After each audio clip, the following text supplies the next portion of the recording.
We know what you've come for, and now we're going to give it to you. You're listening to the No Such Thing podcast.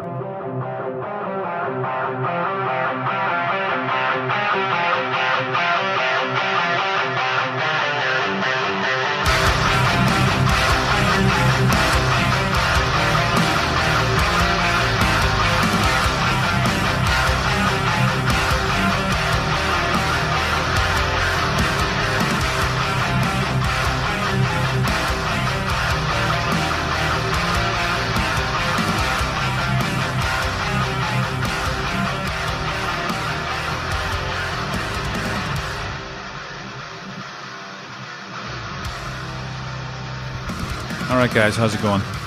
This is the third time I've done this. First time, I forgot to turn the volume up on the little widget thing here. And the second time I just didn't like it. So, tonight's guest is going to be John Vandeventer. And he's the author of Relics, which is a Bigfoot fiction book. A myth you don't believe, a reality you won't survive. Now, you don't know how many times I've tried to say that and messed it up, but I got it this time. Anyway, it's a great book, and I'm going to have him on the show tonight. I've been trying to have him on for a while, but, life gets in the way, and I'm really glad to get him. And a few shout-outs to get out of the way first. Now, I asked for people to subscribe to my channel last night on Bigfoot Canada on Facebook, and people were kind enough to do so. More people did than actually showed up on my YouTube alerts, because sometimes whatever the privacy setting is on your end, I'm not too sure what it is, your name might not show up. So these are the names that did show up. So if I don't have you here, I'm sorry. What can I do? Anyway, thanks to Michael, Cheryl, Judy, Kathy, Jay, and Tabitha. I hope I'm saying that right, Tabitha. It's not Tabitha, is it? Being from across the pond, we run into some names that we haven't heard before. And I apologize if I didn't say that right. Anyway, back to John. And actually, let's go over why I want subscriptions. It's not to make $1 million. It's because when you reach 1,000 subscriptions on YouTube, certain restrictions are lifted, such as you can start to do live interviews. That's a big thing.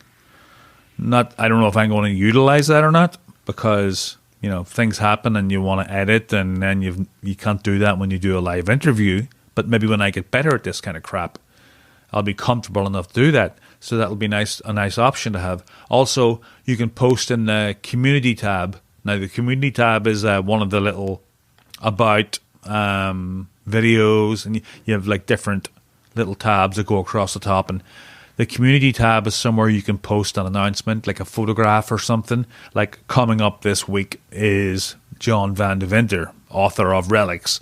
So I would have been able to post that, a few days ago. Small things, but it's always nice to have a goal. Anyway, back to John Vandeventer. And he is a Bigfoot fan. Of course he is. He just wrote a book on it. Does he believe in Bigfoot? We'll get into that. Anyway, but the book is set in Tallahassee, Oklahoma, around that area. I've been down in that general area, and I thought this guy lived there his whole life. Going by the character descriptions and stuff, the way Stephen King does, he grew up with these people, and everybody's based on someone. So, and he's like, no, he grew up in Dallas. He was born in Dallas, raised in Plano, Texas. Hope I'm saying that right. And he now lives in Honobia, Oklahoma. Now, Honobia's very famous. It's like Woodstock for Bigfoot people.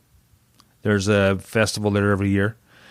Anyway, he is a 16-year U.S. Air Force vet.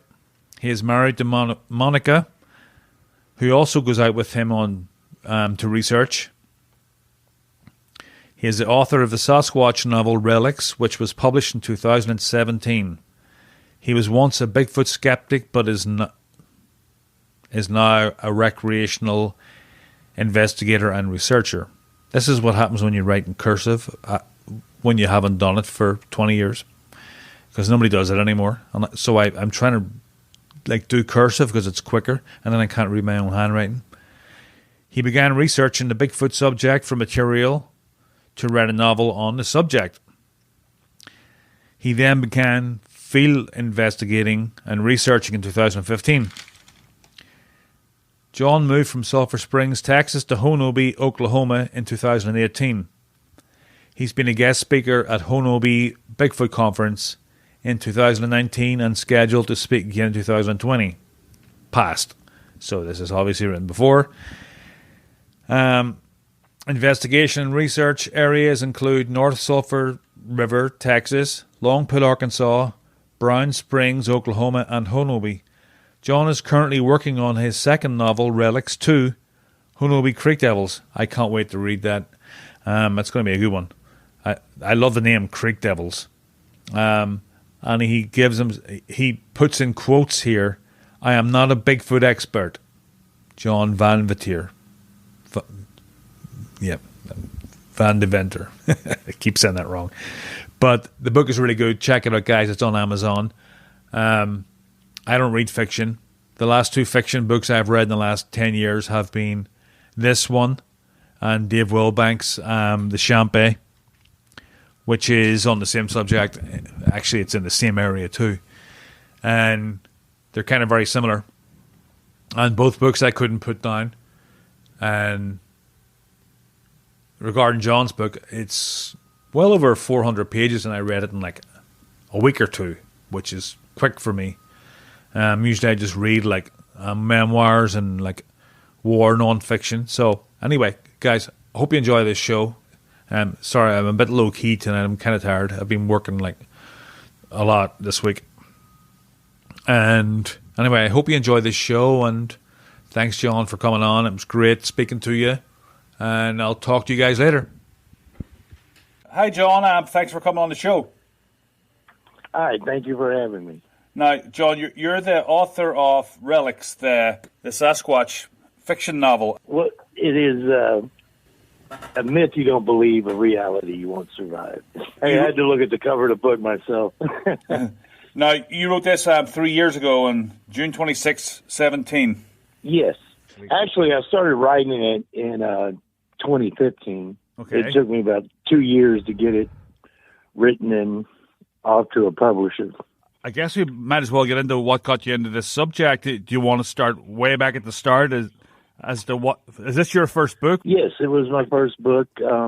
Actually, what happened, I really wasn't into Bigfoot at all. Now, I admit, as a young boy or young teenager, I had some interest in it, and then, I grew up, joined the Air Force, and served there for 16 years, and raised a family. And excuse me a second, my dogs decided to crash the party. Let me get them out of here. That's okay. I've got a couple of kids out there, and I've told them don't come in here, or you're not playing video games for a week. That keeps them out. Yeah, well, there you go. Unfortunately, the dogs don't care about video games. But as I grew up and spent 16 years in the Air Force, came back to Texas and was raising a family, and I had pretty much forgotten about it. In fact, my lifelong interest was always military aviation, especially World War II. So I really didn't think much about Bigfoot. And how I got started was I used to play an online flight sim a lot called Aces High, and on Friday nights we would recreate battles from World War II, and there'd be anywhere from 250 to 400 guys on there at a time. Oh, wow. When we recreate these battles. It was really cool.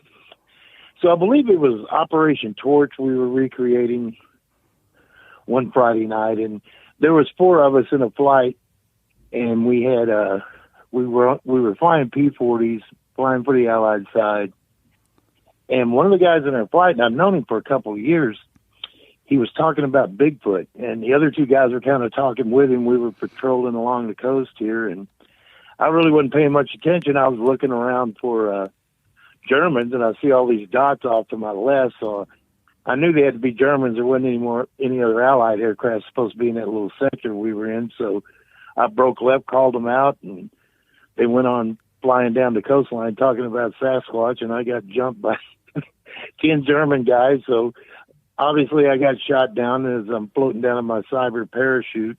I was really mad because the Friday night thing, once you're shot down, you're done for the night, so I was pretty upset, and I was kind of giving my buddy a hard time about Bigfoot and believing in Bigfoot and this and that, and then I logged off for the night. Well, the next day, I felt kind of guilty about it, so I called him up and apologized and, made sure we were still friends. And a couple of weeks after that, I saw a link on the internet for a Bigfoot movie, and it was Willow Creek, the one that supposedly it happened supposedly at Bluff Creek, where the Patterson-Gimlin film was taken. It's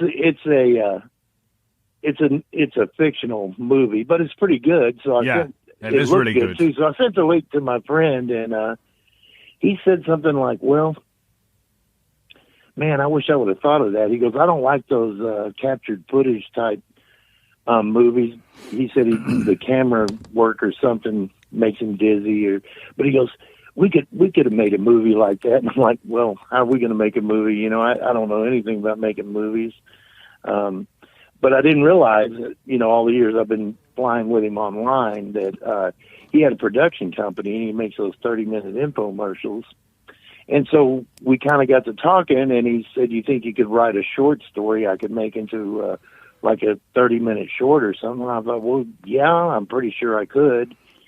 And so I started working on the story, and I've been into it. I'd put about 20 hours into the story. I was kind of struggling with it, really didn't know how to, make it fit into 30 minutes. And then I was talking to him, and he had gotten a big contract for a commercial out in California, and I think he was, lined up to make a lot of money. So, this thing had to go away. He was too busy.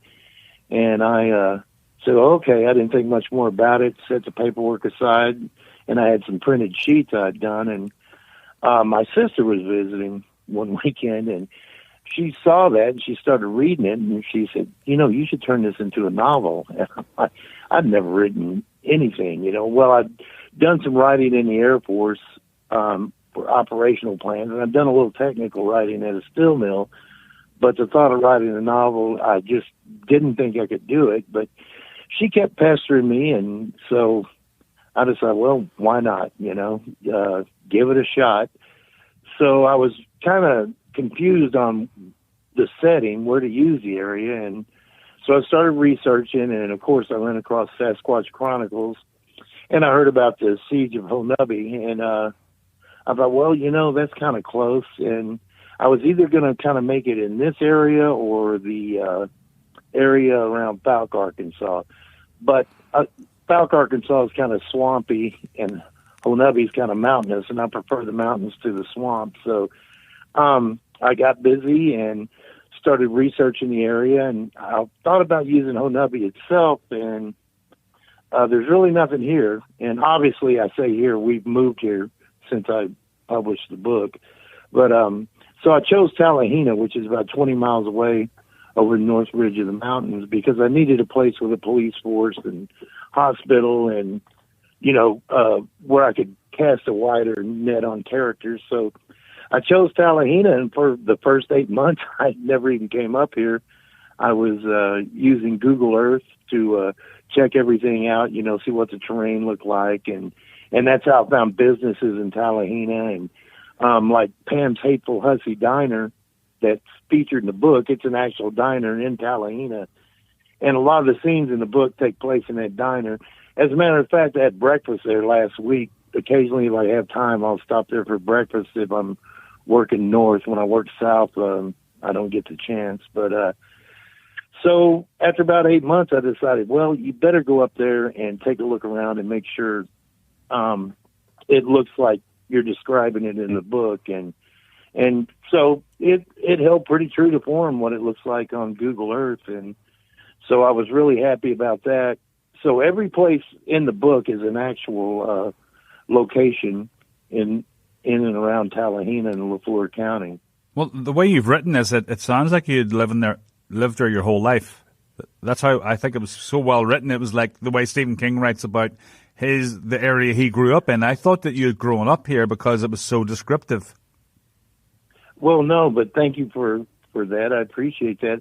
Actually, no, I was born in Dallas back in 1958, grew up in Plano, Texas, when it was still a small town. And after I got back from the Air Force, I moved to Northeast Texas around the Sulphur Springs area. And I became a copier fax printer tech. And so I travel all over. Well, we started picking up customers in Oklahoma. And then we landed the Choctaw Casino. We got a contract with them for all their printers and copiers and fax machines. So as I was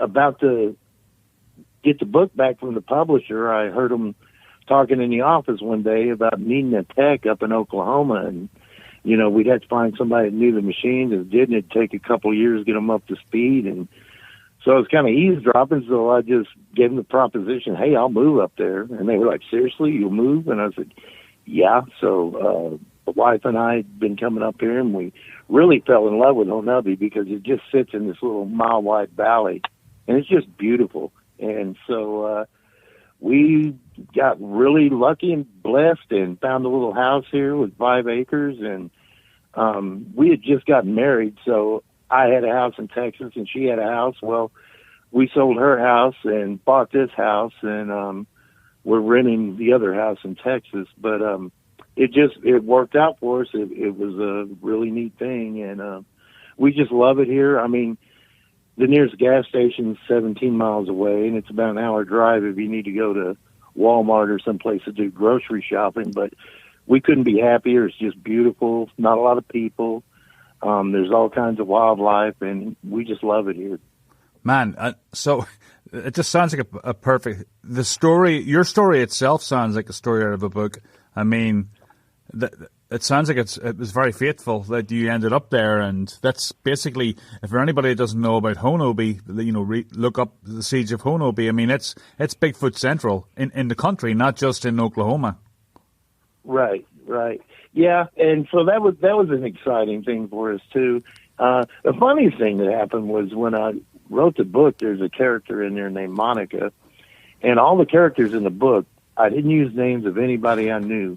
I made up character names because I didn't want somebody coming back later. Well, you used Terry, but you didn't use my name, Tim, or something like that. So I made sure all the characters, I didn't have any close friends or family that shared the name with any of the characters. And about 2 weeks after the character in the book, Monica, her story in the book came to an end, I meet Monica, who we ended up getting married. So it was kind of weird that happened too. It was like all the stars were lining up, as I wrote this book. It was kind of a neat deal. It seems like it. And up to this point, you still don't believe in Bigfoot, right? Well, as I started writing the book, I started getting more interested. I mean, you can't read all these accounts or listen to all these podcasts and not get interested.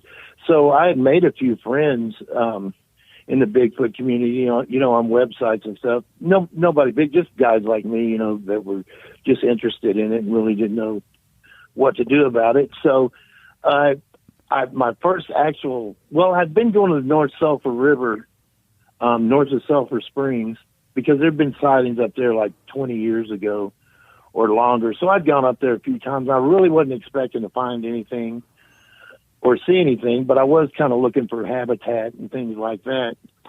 And then one October, a bunch of us decided to meet in Long Pool, Arkansas. And supposedly somebody up there had been camping and got run out of this camp area by something yelling and screaming and throwing things. So we thought, what the heck? Let's go up and check it out. Well, two of my sons went with me. Thomas, my second oldest son, he's in a wheelchair. He lost his legs in Iraq, but he wanted to go. This sounded really exciting to him. And my youngest son, Trevor, went with me. So that Saturday, we'd kind of been out earlier in the morning, gone across the creek and found some neat stuff and, some stuff that started making you think a little bit. And in the afternoon, a bunch of the guys were going to run up on top of this mountain and look at things. Well, when we first pulled up to the campsite, there was a sandbar down the creek and on the other side, a couple hundred yards. And I remember telling my son, we need to go check out that sandbar. That just looks interesting. So that afternoon, Trevor and I crossed the creek, and it's a wide creek, and it took a little while to get across. The rocks are kind of slippery, and Trevor was kind of leading the way. And he walked up on that sandbar. He was like, Dad, come look at this. And I found this weird track, and at first I thought, well, that's a bear track, and something else stepped on the back end of it to make it look like it had a heel. I thought maybe a bear had stepped there and a deer had come by later or something like that. But then he said, well, would it do it over here too? And he found some other tracks in a elusive stand that looked just like it. Now, these tracks weren't that big. They were only maybe 7 inches long and, probably 4 to 5 inches across at the widest spot. So I was still kind of, I'm not too sure what this is, Trevor. And he goes, well, what about this? And he found a high area, and there was just a beautiful print there. It wasn't real deep, and it was in grass and stuff, but it was embedded in the sand enough you could make it out. And it was, I think we measured, it was over 14 inches long. I forget how wide. And I took pictures of it, and really didn't turn out too well. First, this was the first time I'd ever encountered anything like this. I didn't have anything for making a cast or anything.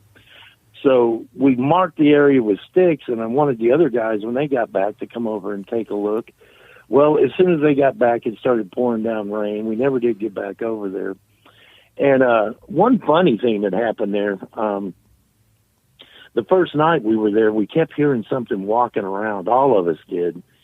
And, we'd stick our head out the tent. Or I think me and my sons, we decided to sleep in the truck because it was really, really hot in the tent. So we slept in the truck with the windows down, and, the sleeping was a little better that way. And we kept hearing something stomping around out there. Thought it was kind of funny. And a guy I met there, and I've become good friends with him. He's from Pennsylvania. His name's Joe Beer, and he's an old retired Marine. Well, he got there the night before everybody else and camped out alone there. And he said, yeah, there was another couple down the creek a ways, and he'd heard that same movement the night before. He said he could hear it across the creek, walk around in the woods. And he said it was walking around down by their camping area, and he thought it was them for the longest, I mean, he wasn't looking. It's dark, so he's just assuming from what he hears. And then he said the people got up, threw everything in their truck, and just left. So we never really knew what became of that. But that was my first real, I guess you would call real Bigfoot trip, actually being out someplace where there was a high possibility something could happen, or any possibility. I think the only thing I was going to run into to Sulphur River north of where I lived was probably a coyote, and that would have been about it. But this turned out to be really interesting. It was just, we actually heard some things. We heard some stomping around the second night, and we were trying to, Joe had some night vision equipment, but like I said, a storm had blown in, and it was just lightning and thundering, and we just lost track of everything. Pretty much got washed out for the weekend. So at this stage, you're starting to think, there's maybe something to it. Yeah, I was beginning to think there's something to it. And actually, listening to a lot of accounts and reading a lot of accounts, I'm thinking, man, there's just not this many people going to make stuff up. I thought, surely there's more to it than this. And now, 2 years after that, Joe and I and Monica, we weren't married yet, but she wanted to go, and Joe brought his wife. We went to the exact same place exactly 2 years later, and I thought, well, lightning's not going to strike twice. This will probably be pretty boring. And Monica, she had never been camping, so she was really nervous about camping, but she took right to it. And we crossed the creek again, and Monica found a track just almost in the same place where my son had found his 2 years before. Now, on that night, too, we had this was different. We were the only ones in the campsite, and we had screams, and we had something running through the creek, and just and the screams were coming from all different directions. It was kind of weird, and it gave me creeps. You know, I was just kind of like it was. Well, I wasn't scared, but it was an eerie feeling, and really didn't like it there. And I thought, well, if it's not a Sasquatch or something like that, it's some hillbilly or something down here doesn't want us out here trying to run us off.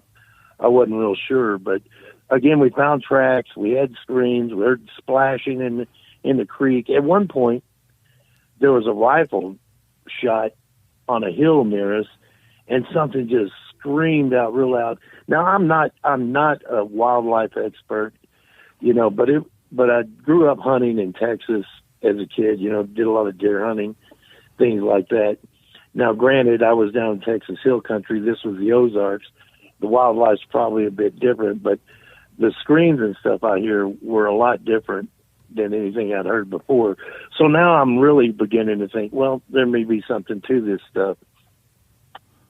Yeah, and, well, a lot of the people that I speak to, I mean, Troy, Dave Wilbanks, I mean, there's just no way that all these people are just making exactly the same thing up.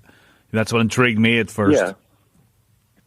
Well, you know, Troy's got a load of information. I mean, he's a good source for information, and he seems to. Excuse me. He seems to be able to know where they're at, and I haven't quite got that gift. Other than Longpool in Arkansas, and to me, that place is still kind of the scariest place I've ever been.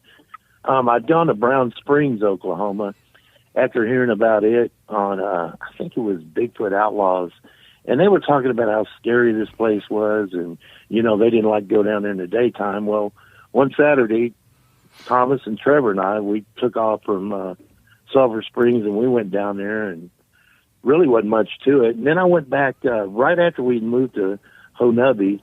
A couple of guys I met were going to be down there with some others doing a little Bigfoot research, so I went, and, you know, nothing really happened there either. And I remember I came home, that was August 2018. It was first weekend in August. And I came home from that, and we'd had a couple little things here, but you really couldn't, I really didn't know if it was Bigfoot or just, you know, weird stuff being in a new house. And, but I remember telling my wife when I got back from Brown Springs, I'm not a big fan of ticks and chiggers, and man, I was covered in both camping out down there in August. And I came back and I said, you know, I'm not going in the woods to chase this stuff anymore. I said, and as far as them being around here, if they are here, they've always been here, and they know what people are, and, you know, I really don't think there's anything to worry about. And so I just kind of put it in the back of my head, said, hey, if they're out there, cool. If they're not, cool. And then it was like a week later, I actually had a sighting. And when I saw it, at first I thought it was a person, and then it dawned on me, no, a person can't move that quick. And I still wasn't really sure until the next morning. I went out, my wife and I went out there, and it hadn't rained in a couple of weeks, so the ground was hard. Ground's hard here anyway. We grow some great rocks here, man. Just water it a little and they come right up. But I saw this thing. What happened that summer, Mars was real prevalent in the night sky, and I've always loved to look at the stars, and it's beautiful out here because there's, you know, there's not a lot of light. You don't get a lot of light pollution, so you get a really nice view of the stars. Well, I was out and I was looking up at Mars, and I was petting my dog Opie, and I'd moved around my wife's car. Well, I hit the motion detector, picked me up, and so the light in our carport came on, and I was standing down by the gate, And as soon as that light came on, I kind of blinked a little bit. I was looking up, but I caught movement out of my eyes, and I looked down, and I see something on two legs. And I measured it the next day. It was 80 yards he covered from where I first saw it to where I saw it leap. And I pretty much knew what I was looking at as soon as I saw it. I was flabbergasted. And this thing covered 80 yards, and it couldn't have been much more than 4 seconds. It was really cooking. And I remember seeing it leap the last thing I saw it do was leap in mid-stride. And the weird thing about it just kind of made me think there's no way it could be human. It didn't pump its arms like a man, when they run, pump their arms. It had kind of like a surfer's stance with its arms. And the only time I saw the arms pump is when it leaped. So I come banging through the door, and Monica's going, what's up? And I said, I just saw Sasquatch. And she just looked at me and went, oh, John. So I don't think she was real sure of what I saw. And we went down there the next day, and we're looking around, and it was just off our property is split by a road. We got the 4 acres we live on, then just across dirt roads, another little acre. Well, this thing was running in the churchyard just on the other side of our property. Well, I'd never really gone in that churchyard, so we went over there the next day, and I was showing her where I saw it, and I said, down here is about the point where I lost it when it leaped, and I thought maybe it jumped over a fence. And we went over there. Well, you couldn't see it from my property, but there's a pile of old burnt logs and rocks there, maybe about 3 to 4 foot high, and that had to be what it jumped. And then something else I didn't realize, there's a Choctaw cemetery just on the other side of that, in that churchyard. So whatever took through there probably landed in that cemetery after it came down. Now, what did this thing look like? Well, it looked fuzzy, looked like it was hair covered. I couldn't get a color because it was silhouette, because there's a light at that churchyard, on a pole, one of those vapor lights. So I really couldn't get a color, but my head was saying, there's something in my mind was saying it was kind of a mottled gray, but I really don't think I saw color. I think I saw more silhouette than anything.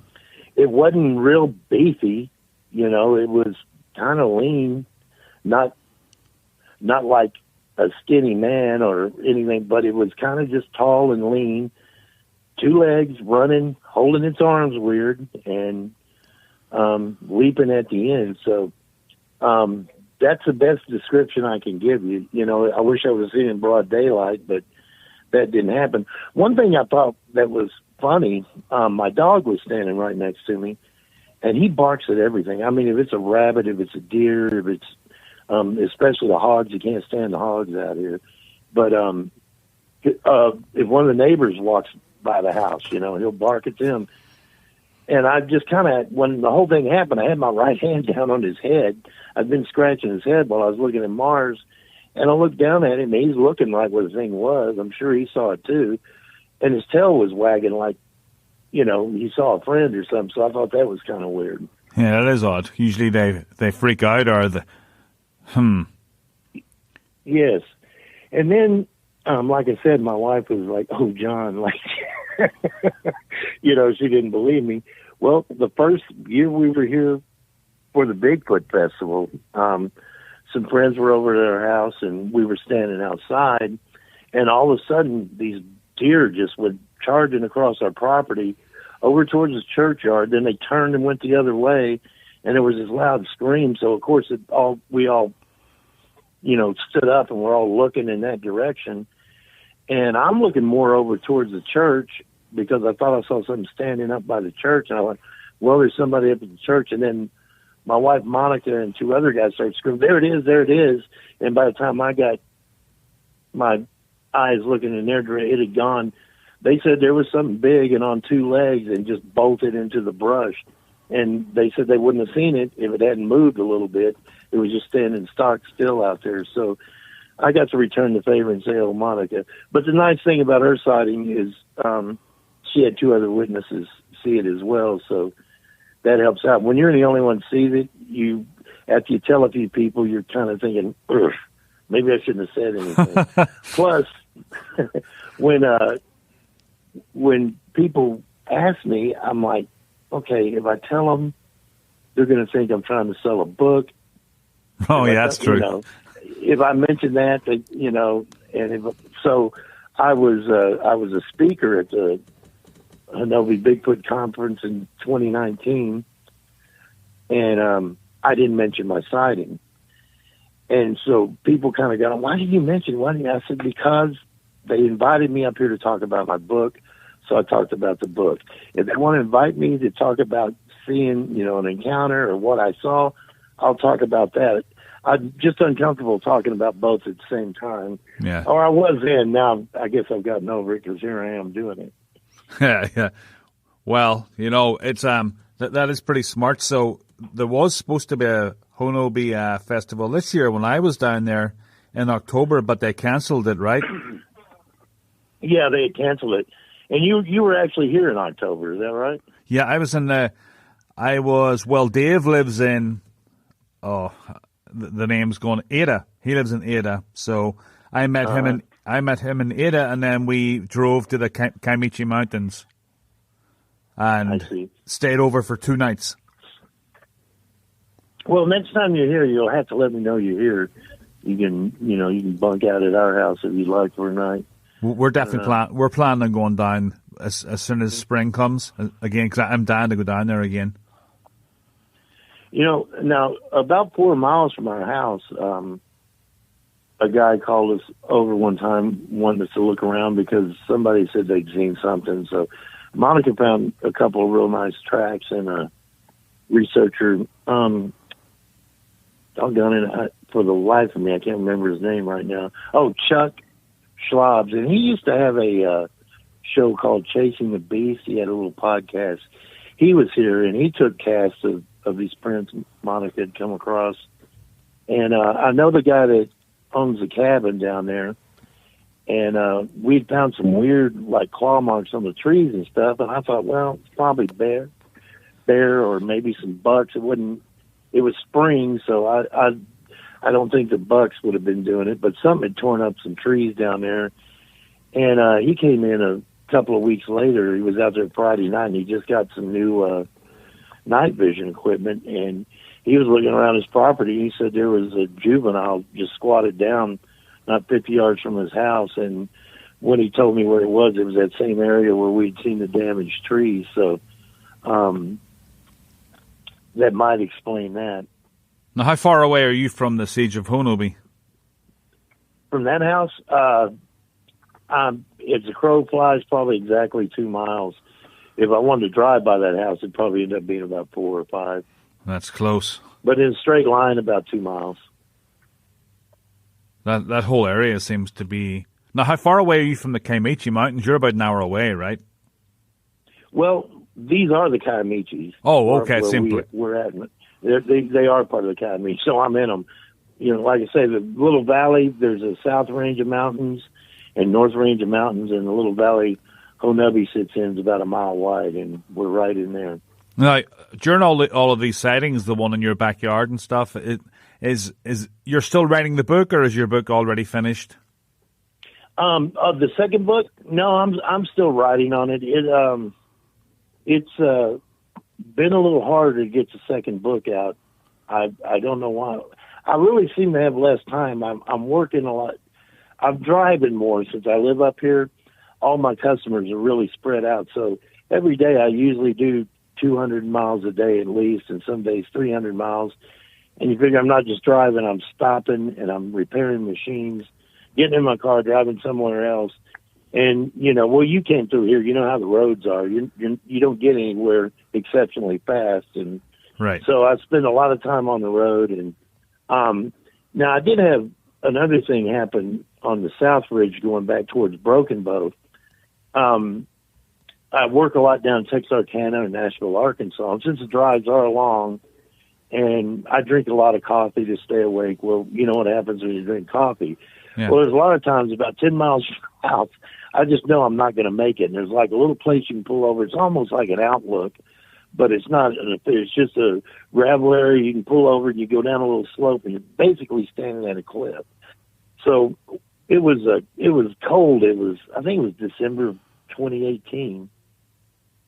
Yeah, it was the first December here, and I was coming back from working in Texarkana. It was just about dark, and man, I knew I wasn't going to make it home, so I whipped into there and ran down over a little slope, going to relieve myself off that cliff, and I'm just kind of standing there, and I look down to my right, and there's like a footprint just right there. I'm standing right next to it, and it's filling with water because the rain's pouring, but I know what it is, and, I told myself, John, you got to remember where you are, quit letting your guard drop. So a couple of months later, happened again, stopped there again, and while I'm relieving myself this time, there's just the loudest whistle I've ever heard. It's human-like, but it sounded like a factory whistle or something. The volume was that loud, and it was just in the trees to my right. And so I just kind of zipped up, got in the car, and made it home, and thought, man, no more stopping there. Yeah. And then the last part of the story on that area is I was driving home again, and it was raining, and my car had an oil leak. I had to get a gasket changed, but I was still getting an oil leak, and I'd stopped at a car wash in DeQueen, Arkansas, sprayed the oil off the engine because I could smell it, and checked my oil, made sure I had plenty, went on home. Well, as I started coming up the mountains, it started raining. So I turned on my windshield wipers. Well, what I didn't realize, when I washed the engine, I sprayed oil up on the windshield wipers. So as they're going, they're streaking oil across the windshield, and I can't see very good. So I'm putzing up that hill about 5 miles an hour, and squirting the washer fluid, trying to get the oil off my windshield. And just as it finally clears and I look ahead, I see this huge reddish-brown leg sticking out under some pine trees, and it steps into the pine trees. So immediately I hit the gas, and I get up there, and I'm looking into where I'd seen this red, hairy leg. And, of course, I can't see anything. It's dark in the woods. And I'm sitting there looking that way, and I'm thinking, I started thinking about my book, and I said, man, you ought to just go on before you get hit in the head with a rock or something. So I ended up driving off. And as I roll up my window, I figure out I'm right in that same area where I'd seen the print and got whistled at. So. Wow. So I know your book is, I don't want to give any spoilers away. I'm trying to be careful, but it's pretty scary in parts.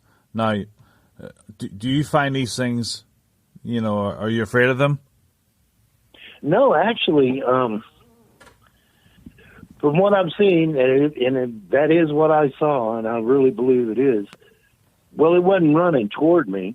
It was running away, so it really wasn't anything to be scared of. Now, we when we first moved here, Monica likes to sit out and look at the stars at night. She likes to sit out there for a while. I'm out all day, so when I get home, I'm ready to be in the house, and I'd tell her, well, don't stay out there by yourself too long, and I'd keep going and checking on her and stuff. But we really hadn't had any problems. Now, funny thing is, last summer, not this past one, but summer of 2019, I kept finding rocks in our pool. We got a big above-ground pool, and where it sits is far away from the road. I mean, it would take somebody with an arm to throw these rocks and get them into that pool.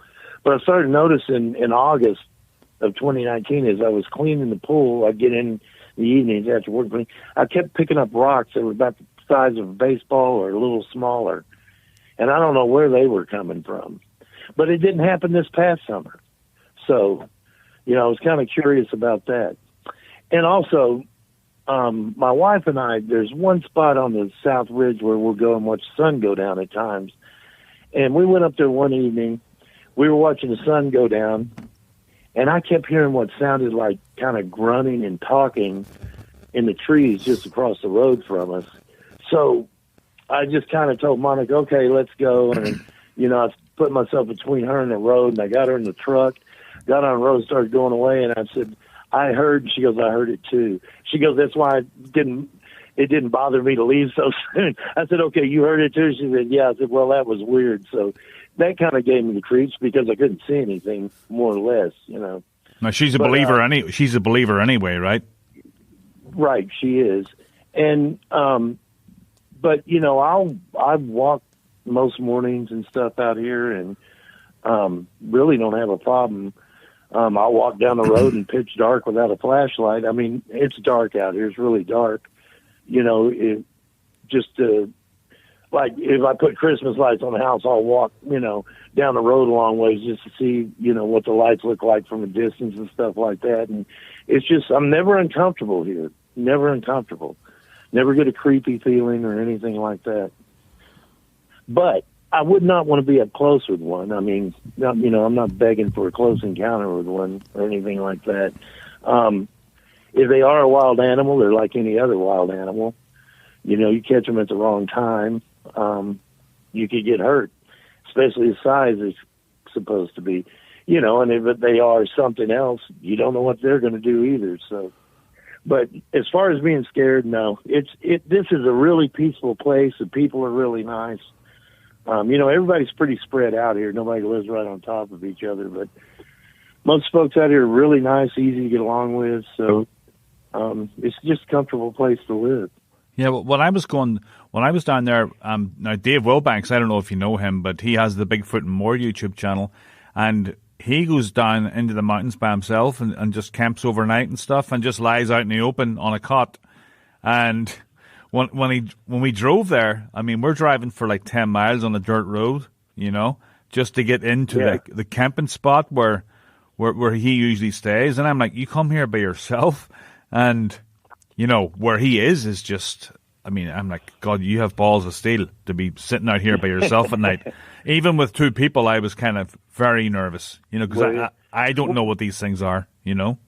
Well, yeah, I don't think anybody really knows, you know, but I can understand that. I mean, when I first moved here, it was a little uneasy, but it goes away. You know, it's just, he's probably familiar with the area, and, you know, that always helps. Now, it may be a curse if there is something out there going to get you. You know, you may get too relaxed. Who knows? Yeah. No, go ahead. Go ahead. Well, I was just going to say, but I'm really happy to have the opportunity to move up here and be so close to the location of the first novel. Now, I'm trying to get Relics 2 finished, and most of the story there takes place in Honobia, so it's been a little easier on the setting because I can look out my window and pretty much see the mountain I want to talk about or the area I want to talk about. So that's been pretty nice. Now, is this book a part 2? Is it related to the first one? Yes, it is. I'm bringing back all the characters that survived. You know, no, I'm bringing back all the main characters from the first book, adding a couple of characters, and adding a few more twists to the story and stuff. Actually, I'm planning on making it a trilogy, you know, and that's not going to happen until I get this second book done. But it is. When I wrote the first book, I had the time to just bang on it every weekend. You know, I could get in 12 to 15 hours of writing a weekend. Well, I don't have that luxury now. And I guess I'm getting a little older now, too. I'm kind of worn out from driving to work all week. And plus I got, especially summertime, there's a lot to do out here, a lot to mow, a lot to keep weed eated and flowers and stuff to take care of. So I stay pretty busy, but I'm still working at it. But I'm closing in on getting it done, the second one. I'm curious as to the writing process. I mean, did you have any training in that area at all? Or do you just make this up as you go along and, like, watch YouTube channels? And what was the process like? Well, I guess I love to tell my kids stories when they were little. And funny thing, I thought about this with my kids. When I was stationed in Arizona, we would drive out to East Texas to where my father lived. And, you know, it would end up being about a 15-hour drive. And it's hard to keep kids entertained and quiet. And once we get past El Paso, when we're out near Van Horn, Texas, there's a lot of rocky, you know, small rocky mountains out there. And I remember one night, it was in the summertime, and we were driving, and I looked over, and the moon, you could just see those mountains beautifully. They were lit up by the moon. And I remember telling my kids, hey, watch those mountains, look for something running across the top of them. They're like, what? And I don't know where I got it. I said, it's a Wahoo man. He runs on top of those mountains and he screams down on the highway at the cars. So they had been fighting and stuff. So all of a sudden I got four little faces, peering out into the darkness watching. So it bought me a little quiet time. And I was always telling the kids stories and doing things with them. So I think I just used that to write the story. I'd never written a book, and honestly, Cornell, I don't know how I managed to put it together because I had no experience writing anything, like that. So I think I just got lucky. I mean, most everybody's read it, seemed to really like it, and I haven't made any money on it, so. But I really do get a thrill when somebody likes a book. I take that as the payment. If somebody writes me or gives me a nice review or something, I really enjoy that. I really enjoy the fact that people read it and are entertained, and to me, that's the biggest reward so far. Yeah, it's like with the podcast. If somebody says something nice about my podcast, that's good enough. Yeah, there you go. Yeah, and now I did. I think what helped me write was I was always a big reader. I love novels, so maybe that had something to do with how I structured it and how it came out. Like, I'm a big fan of Tom Clancy, and so I like he used to do, he'd do the setting and the time, and I started chapters that way, with Tuesday, October 14th, 6 p.m., 4 miles right to Tallahassee, Oklahoma. Yeah, I always liked that. So I kind of added that in my book. I thought that was good. And like I told you, my love is military aircraft, so the book started with an F-16. Yeah. So I snuck that in. And now the second book's going to have a lot more airplanes in it, So it'll, but it's still going to have Bigfoot. So, but yeah, and another thing made it easy. I had boys serve in Iraq. Two of my sons served in Iraq.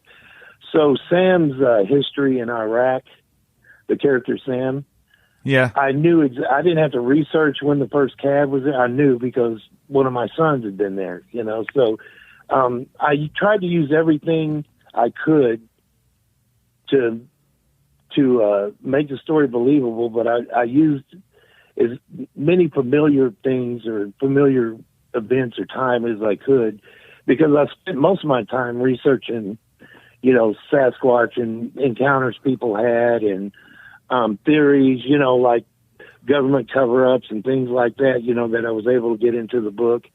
And that was a lot of research and that was a lot of work. So as far as anything I could to make the process easier, I used anything I was familiar with. Now, the Choctaw stuff, the Native American stuff, I thought you seemed very familiar with that. I thought that you had family members that were Choctaw or something. No, actually, in fact, this is the first opportunity I've had in my life to live around Native Americans. And in fact, the road I live on, I think until you go down about 4 miles, most of the folks on the road I live on are all Choctaw. And my wife's Hispanic, so it's easy sometimes I'm the only white eye on the road. But no, they're real nice folks here, real easygoing. Now it's funny, the community here, you'll find people that think the Bigfoot stuff is all rubbish, and then you'll find some that swear by it. Another funny thing too. We actually met the people that lived in this house before we did. I think they live near Tallahassee somewhere now, but we met them one time and had lunch with them at the little store there in Honobia, and they had stuff happen here. Now, I can't recall everything they said, but I do remember the woman. It upset her pretty bad. She actually teared up while she was telling us, about the encounters they had. But we really haven't had anything happen here in over a year now. And I think it's because they started logging real heavy right on both ranges, fairly close to our houses.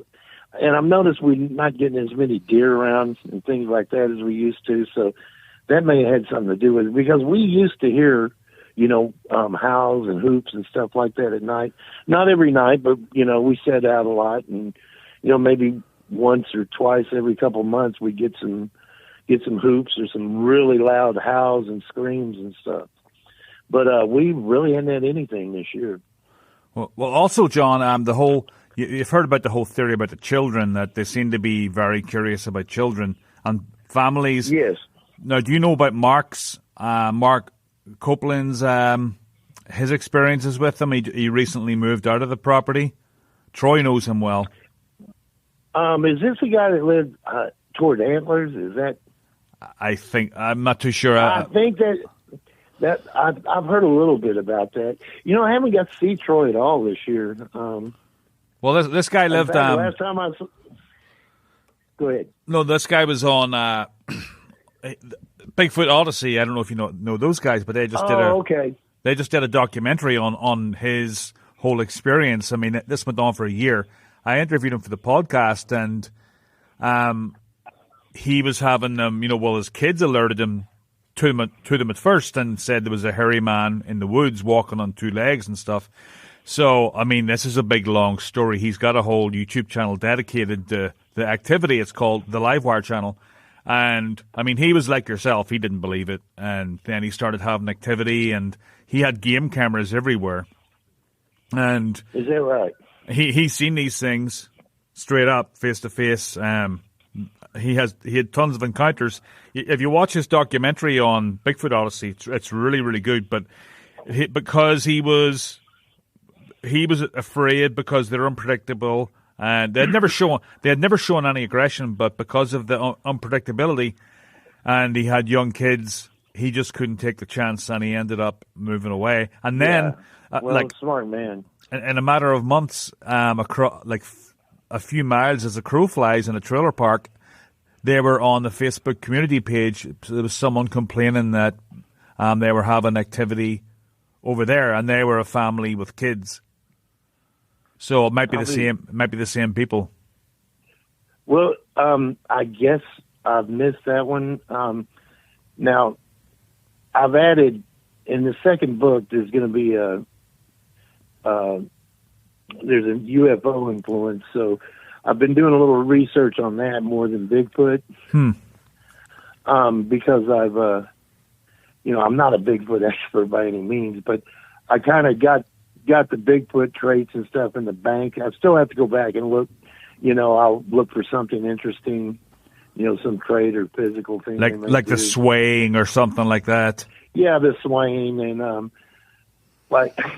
I don't know why my favorite, and, I'm going to blow a part of the book here, but that's okay if anybody hadn't read it. I don't know why. The funnest thing I wrote in that book was a scene where Montgomery or Monty, the hunter, he's out, and he hadn't seen a deer or anything all day, and he sees a squirrel scampering up the side of the tree, and all of a sudden his hand comes around and snags the squirrel, and this thing steps out and throws the squirrel in its mouth and starts chewing away, and the tail sticking out of its mouth and flipping around. I don't know where that came from, but I enjoyed writing that. That just, I don't know what inspired me to do that. But was Montgomery the Vietnam vet who came to help? Well, Montgomery was the old, he was a hunter that, and had the buddy that, they were kind of trying to poach these things on Addison's land, and he warned them, Right. know. Yeah, he was kind of just a town local yokel, that went out there and accidentally had an encounter with one when he saw it eat that squirrel. Man, you had so many characters that were interwoven in this book. I mean, it's hard to keep track of them. I mean, you had about 15 different characters that I can think of off the top of my head that were somehow connected. It was really a good book. I have to give you that. It was really enjoyable. Well, thank you. Well, I was trying to, if you want to, even though the subject Sasquatch or Bigfoot, I was wanting the book to be enjoyable, even if somebody wasn't interested in that. So. Yeah, I put a lot of characters in it. And I had fun with the characters. In fact, like I say, I'm bringing them all back, most of them, except for just one or two. But that was, to me, that was one part of the book, was kind of developing the characters. And I did, a lot of the characters were based on people I knew. And a lot of situations, a lot of the jokes and things are things I've heard or things I may say myself. So it really was a lot of fun writing a book. I would have never thought in my life writing would be fun, but I did enjoy it. Well, you also kept it current as well. I love the part where the students started, the college kids started a protest, and the cops, bought them pizza and stuff. Right. Well, that was important to me, and I remember as I was writing that, those things had been happening, and I thought, well, we need to throw some current event stuff in. Now, honestly, I was a little lame with like cell phones and things like that. I don't think I gave that enough attention. But, I didn't notice. I'm one of those guys, all I want to do on my phone is talk, text, maybe take a picture, but I'm really not that phone savvy. So I kind of shied away from too much cell phone mentioning or things like that. So no, it didn't come through. That was fine. I mean, it didn't show at all. But it was mostly about the rural areas and stuff. So they didn't have a big part to play anyway. Right. Well, I had some wonderful names out here to use, like Crusher Hollow. I mean, I used that for a couple of scenes in the book. I mean, man, what a great name, Yeah. if you can't write a scary story to fit Crusher Hollow, yeah. And what was the Overlook called again? The Overlook? Choctaw Vista. Oh, that's right. And that's a real place. And I go by there. Yeah, I'll stop by there quite a bit too. When I have to go north to work, like Picola over near Fort Smith. It's not uncommon. I'll pull into Choctaw Vista and look around a little bit and stuff. And I found Choctaw Vista on Google Earth. I was just kind of looking at the highways in and out and started looking at the mountains. I saw this little circular pavement looking thing, so I zoomed in and I thought, what is that, And so then I saw that it was above the road, and there's an area down there with gravel. So I had the bikers up at Choctaw Vista, and I had that trucker parked down below them on the main highway. And it looked just like I described it in the book when I got up here. I was like, oh, this is just fantastic. And it's kind of funny. Once I moved up here and started working, I'll be driving and go, oh, that place is in my book. Oh, there's a scene in my book with that place. Well, I thought that was been kind of a kick. That was a great move, but putting the trucker down the road a little bit in his cab, that was a fantastic move to connect the two together. That was the only witness, if you know what I mean. Yeah, and it's funny because every time I come back from working up north, and I pass Choctaw Vista, and I pass that area where the trucker was parked, and I get to the area where before Sasquatch came down the mountain across the road in front of the trucker and then went down into the ravine, and it's a deep ravine, and it's kind of funny. I can drive by and just see it happening in my head better than I could when I wrote it, because I didn't really know exactly how it looked there. I was looking at it from an overhead view, and then I would go to map view and then go to put the terrain on the map so I could see, okay, yes, that is a hill, that is a mountain, that is a ravine. And that was how I was doing it for the longest time. So it's nicer now that I can actually go look. If there's an area I want to use in the second book, I can actually drive over there and look at it if it's not real close, Now, are you still doing any, you just doing some personal research in yourself, or do you actually help people out or anything like that? Well, I haven't done anything in over, since the whole COVID thing started. Work got crazy. There was no Bigfoot festival. People aren't getting out as much. So really haven't done anything for over a year. And, too, for a while, we've made some really good friends. We met at the Bigfoot conference here and things. But a lot of times, people come up here on the weekend, and I understand, they're taking a trip for the weekend, and they may get a hold of me on Facebook and say, hey, we're going to be in Honobia, let's do this, let's do that. And, you don't want to say, well, look, guys, I live here, and I've got this to do Saturday and that to do Saturday. So, we don't go out a lot. With some we have. Mainly, I'll just meet them for lunch or something like that at the store usually, because I really do have even though I live out in this place, it's just laid back as all get out. I do still have a pretty busy life, Yeah, you're not some you're not some kind of guy that's in the woods all the time with a staff or something like that. Yeah. Now, if I ever get blessed enough to retire and I have more time on my hands, I would love to do things like that all the time. But there's some Saturdays I'm like, man, I just need to rest. Yeah. and it's just kind of hard. That's like I haven't seen Troy at all this year. In fact, the last time I saw Troy, he was in for the weekend. We had no idea, and him and a couple of friends went buzzing by on ATVs, and we just kind of waved at each other, and that was that. Yeah. Now, when's your new book coming out, roughly? Well, I would love to have it out this quarter, to get it finished and have it out this quarter. Had a little issue happen back in early January. The hard drive crashed on my computer. Oh. And I had probably about 6 days of writing. I hadn't backed up yet, like an idiot, and it's gone. But I remember what I wrote, so it won't be very hard to put it back in. My wife's doing the editing, and she says this one's better than the first one. So I'm like, well, okay, that's good. I'm looking forward to it. You should use the Google Drive for the backups. That's great. Oh, really? That's a good idea, yeah. Yeah, Google Drive. Idea. Every time you write something, just upload it to Google Drive, and it's there for you. Good idea. I need to remember to do that. I'm still I'm a 20th century guy in the 21st century, so.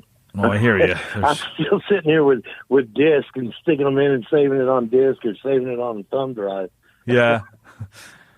Well, I can't wait. Sometimes I just forget. Now, what's the new book going to be called? Have you a title for it yet, or is it just Relics 2?